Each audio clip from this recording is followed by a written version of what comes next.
When you think about creation, because you're all wanting things, you're all wanting different things, you're all wanting experiences.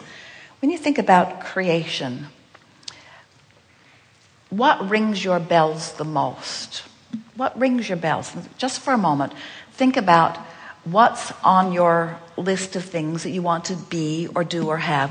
What rings your bells the most? Just focus on it in your mind for just a little bit.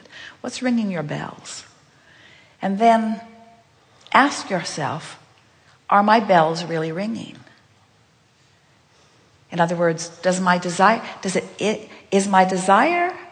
sweet, or have I trampled it for too long? Because if your desire isn't sweet, then your attention to it is counterproductive. Every subject is really two subjects. It's like when you pick up the stick that has prosperity on one end of it, poverty's on the other end.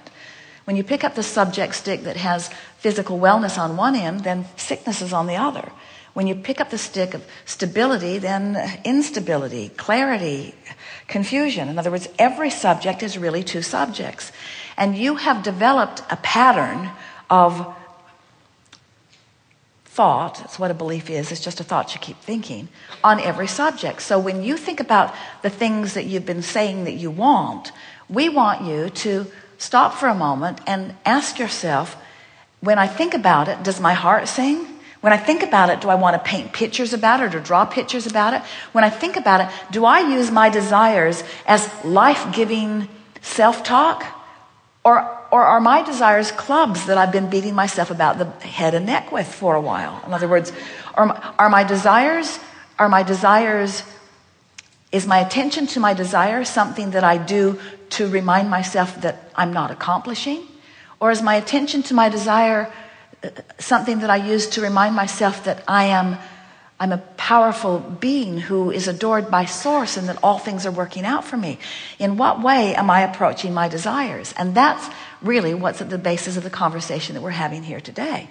We want your desires to be your focal point for joy, not your proving of your value. And when you make that shift, when you focus upon something for the joyful feeling that it gives you, now you've got it. For the joyful feeling that it gives you. And again, it must be annoying to you because you think that we are trying to get you to not care about the manifestation since you can't control it anyway. And that's true. But we know that if you can let the desire for feeling good be the main event, that everything else will follow. We just don't want you to need the everything else to follow.